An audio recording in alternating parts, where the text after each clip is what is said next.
Welcome back to an episode of car talk. हमारे viewer हैं शाहजेब खानज़ादा साहब। उन्होंने हमारे से सवाल किया है कि उन्होंने तकरीबन हमारी जो वीडियोस देखी थी उसके बाद उन्होंने एक बिज़नेस स्टार्ट करने की कोशिश की थी। उन्होंने एक कपड़ों का बिज़नेस स्टार्ट किया था। वो कपड़े लेके आए थे गुजरावाला से, उन्होंने यहाँ पे लाके सेल किए थे। तो वो कहे थे कि अब मैं लेके तो आ गया था, इन्वेस्टमेंट मैंने कर ली थी कोई 1.5 लाख की, लेकिन उसमें कोई खास मुझे फ़ायदा नहीं हुआ और वो कपड़े उस तरह कोई अच्छी तरह सेल नहीं हुए। तो वो कहे थे कि मेरा तो बिज़नेस का बड़ा बैड एक्सपीरियंस रहा है जो मैंने ट्राई किया करने का, लेकिन मुझे इसमें कोई खास फ़ायदा हुआ नहीं। और वो कह रहे हैं कि मुझे इसके अंदर में थोड़ा लॉस ही हुआ है और अभी तक मेरे पास स्टॉक मौजूद है, सेल नहीं हो सका।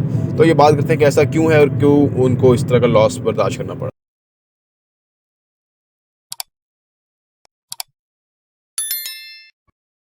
बिस्मिल्लाहिर्रहमानिर्रहीम, अस्सलाम वालेकुम रहमतुल्लाहि व बरकातुहू। पाकिस्तान में आप किसी भी बंदे से पूछे ना बिजनेस के बारे में तो वो भला क्या कहेगा। आप किसी गांव में, शहर में, नौकरी पेशा किसी बंदे से, मोहल्लेदार थे, किसी से भी पूछे ना बिजनेस करने का और जॉब की बजाय, तो वो कहते हैं कि जी अगर मेरे पास पैसे हो ना तो मैं बिजनेस करूं। यानी वो आप सोचिए कि यानी ये इसी तरह से है कि एक बंदा है, वो कहे कि जी मैं डॉक्टर भी बनना तो नहीं है, मैंने ये नहीं सीखना कि डॉक्टर कैसे होता है और डिग्री नहीं करनी, ऑपरेशन नहीं करने, सब कुछ नहीं करना। वो कहते हैं मेरे पास एक बंदा कहता है मेरे पास एक क्लिनिक हो, एक वाइट कोट हो और वो जो थर्मामीटर चेक करने वाला वो सिस्टम हो, तो मैं जो है ना वो लोगों के इलाज शुरू करूंगा। वो भाई सीखना किसने है, ठीक है ना, मतलब पढ़ना किसने है डॉक्टरी, तो उसके बाद ही आप जो है ना वो खोल सकते हैं ना। तो लोग बिजनेस समझते हैं सिर्फ पैसे से होता है और कुछ से नहीं होता। ये आप लाख रुपए की बात करते हैं, लोग करोड़ों रुपया खर्च कर देते हैं वो लोग कि जिनको ये अंदाजा नहीं होता कि बिजनेस बेसिकली एक ऐसा एक चीज है, प्रोफेशन है कि जिसको लर्न करना पड़ता है, सीखना पड़ता है, ठीक है ना। और बाद में पैसे की बारी आती है, बाद में जो है ना वो इन्वेस्टमेंट की बारी आती है, बाद में जो है ना आप कोई कपड़े लाते हैं, ये पहले आपको रिसर्च करनी। मैंने क्योंकि एमबीए किया हुआ है तो एमबीए में हमें ये पढ़ाया था उन्होंने कि जी आपने ना रिसर्च करनी है प्रोडक्ट के बारे में कि क्या मार्केट, किस मार्केट में वो प्रोडक्ट जो है वो प्रोडक्ट रिसर्च कि क्या किस चलेगी, क्यों चलेगी। अब बड़ी बड़ी दुकानें खुली हैं कपड़े की, और अगर आप ऐसे कपड़े ले आएंगे जो कि वहाँ सस्ते मिल रहे हैं, बड़ी दुकान पे जाके वैसे भी लोगों को फील आती है ना कि यार मैं उस दुकान से लेके आया हूँ, तो वो एक शेल्फ वैल्यू भी होती है। उधर से आप चीज़ उठा के लाने में थोड़ा और भी ऑनर फील करते हैं। उनकी जो वो शॉपिंग बैग है वो भी प्रिंटेड होता है, खादी है या गुल अहमद है या फलाना है, तो वो भी एक सोशल स्टेटस होता है। तो अगर आप सीधा उससे महंगे कपड़े इस तरह लेके आके लोगों को बेचेंगे तो वो लोग नहीं लेंगे ना, क्योंकि कस्टमर, देखिए सारा कुछ कस्टमर के गिर्द ही घूमता है। कस्टमर को कोई एडवांटेज मिलना चाहिए, वहाँ से कीमत कम मिलनी चाहिए, कपड़ा अच्छा मिलना चाहिए, ठीक है ना। और बेशुमार रीजंस हैं कि जो वो वहाँ वो मेन दुकान छोड़ के वो आपके घर में आ जाएंगे या आपका छोटी एरिया में आ जाएंगे कि जी अच्छा मुझे बताएं कि कौन सा कपड़ा बेचना है और या कौन सा कपड़ा आप बेच रहे हैं, और यहाँ से उनको कोई वैल्यू मिलनी चाहिए, ठीक है ना।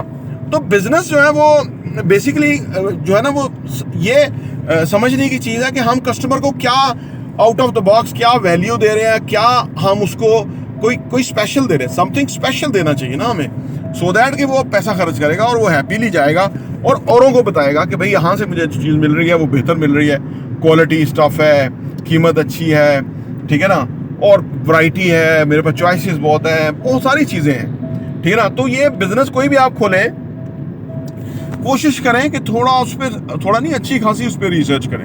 आपको ये खोलना भी चाहिए कि नहीं खोलना चाहिए, ठीक है ना। लेकिन जब आप पूरी रिसर्च करके बिजनेस खोलें फिर उसके ऊपर आपने काम करना है। हमारे वहाँ गोरीटाउन में एक रेस्टोरेंट है, उसकी बहुत सेल है, फास्ट फूड है, उसके सामने उसी तरह के नाम के साथ एक और रेस्टोरेंट खुला है, उसकी जीरो सेल है। वहाँ हर वक्त 40 बंदे लाइन में खड़े होते हैं वो लेने के लिए बर्गर और पिज़्ज़ा जो भी वो बेचते हैं। तो अब दूसरी जगह एक भी कस्टमर नहीं है। अब वो क्या करें, उन्होंने क्या किया है, उनके कुछ मुख्तलिफ 4-5 शहरों में ब्रांचेज हैं और उनकी कोई टेस्ट अच्छा होगा, या असल में भेड़चाल भी होती है ना, जहाँ से लोग ज़्यादा खरीदना शुरू होते हैं वहाँ बाकी लोग भी जाते हैं, यार यहाँ बेहतर चीज़ है जो इतने लोग खरीद रहे हैं। ये भी एक कॉन्सेप्ट है। तो दूसरा नहीं चल रहा। अब वो जो नहीं चल रहा, अब वो क्या करे कि वो चले। ये बिजनेस अगर वो उससे पढ़ा होगा या जो बिजनेस रन कर रहा है तो वो इसको अप्लाई करेगा उन चीज़ों को जो उसने सीखी है कि भाई कस्टमर किस तरह से आना है। पहली तो बात यह है कि प्रोडक्ट बहुत अच्छी होनी चाहिए, एक दफ़ा बंदा आए और वो फिर बार बार आए, ऐसा प्रोडक्ट होनी चाहिए। अगर वहाँ मार खा गए तो जितने ज़्यादा लोग आएंगे उतने ही वापस कभी नहीं आएंगे और दोनों को बताएंगे वो ये तो जाना थर्ड क्लास प्रोडक्ट है और कीमत बहुत महंगी है और हम फंस गए थे जाके। तो फिर आपने खुद ही अपने हाथों से कस्टमर मंगवा के अपना बिजनेस बंद कर दिया। तो पहले प्रोडक्ट अच्छी होनी चाहिए, फिर कोई रीज़न होनी चाहिए कि लोग क्यों आए आपके पास, फिर अगर लोग आए उनको कैसा एक्सपीरियंस होगा, फिर आपकी जो प्राइसिंग है, फिर आपकी जो प्रोडक्ट है, फिर आपकी जो सर्विस है, यही मैं रेस्टोरेंट की बात कर रहा हूँ, फिर आपकी जो ओवरऑल एक एम्बियंस है वो ऐसी होनी चाहिए कि वो बंदा अगर फर्स्ट करो आके कोई 1000 रुपये की चीज़ खा रहा है तो वो उसको फील आना चाहिए कि यार ये मैंने सही पैसा खर्च किया ना। कस्टमर तो इन चीज़ों से कस्टमर रिटेशन अपनी इंपॉर्टेंट चीज़ है कि वो ये नहीं एक दफ़ा आए और बाद में आए ही ना, ये भी देखना बेहद ज़रूरी है। तो बिजनेस सीखने की चीज़ है, पहले सीख ले फिर आप करें। और लोग सीखने में नहीं तो जाते, पैसा फिर ज़ाया हो जाता है आपका। वो आपको आप फिर हमें कभी बिजनेस नहीं करते। मैंने एक दफ़ा किया था, आज से बहुत सारे लोग हैं यार, मैंने एक दफ़ा किया था, वहाँ से मैं वो चीज़ ले आया था, वो मैंने बेची, वो बिकी नहीं, वो नुकसान हो गया। और ये नुकसान गारंटेड होना पहले ज़रूरी है किसी भी चीज़ में। आपने वो बिजनेस के बारे में सुन रखा है ना कि पहले चट्टी देन हट्टी और देन खट्टी, यानी 3rd ईयर्स में जाके या 3rd स्टेज पे जाके फिर आप जो है ना वो कोई हासिल करते हैं बिजनेस में। तो लिहाजा लोग, क्योंकि पहले 2 स्टेज के ऊपर वो लोग हार जाते हैं, छोड़ देते हैं, तो वो कभी बिजनेस करते। तो बिजनेस सीखने की चीज़ है। और आप अगर बिजनेस सीखना चाहते हैं तो हमारा channel property vision TV subscribe कर लें, घंटी का बटन प्रेस कर लें ताकि आपको मुफीद मालूमात मिलती रहे। प्रॉपर्टी विजन टीवी देखने का बहुत बहुत शुक्रिया।